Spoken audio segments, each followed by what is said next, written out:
It's always tough to see abuse.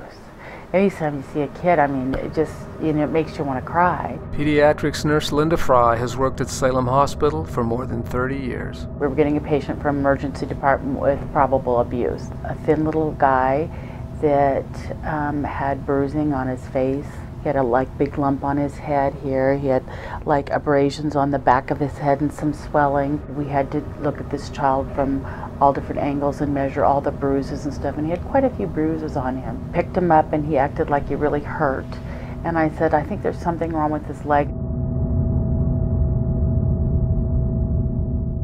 This little guy, he just became pretty attached to me, and I think it's mainly because I was probably the first one holding him and taking care of him and being the safe one, not to do any procedures on him or testing on him. Frey noticed the baby would only take a bottle. For his age, he should have been eating regular foods and stuff. We started out with just a cracker. He didn't even know what to do with a cracker. He would put little pieces in his mouth and he'd chew it up a little bit, and then he learned to kind of eat over the 3 or 4 days. The baby spent several days in the hospital before he was turned over to the care of a foster family. Before that happened, Frey came to work one day with several bags filled with new baby clothes. He needed some clothes.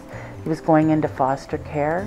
I had the means, it was there. I thought, great, I had a great time shopping. It was fun to get it for him. Just something to make his life just a little bit easier is an easy thing for me to do. Frey bumped into the baby's foster parent a few months later. He was doing great, which makes me feel good, and I know that he's going to be okay. He was a great little kid that just needed a little bit of attention and love.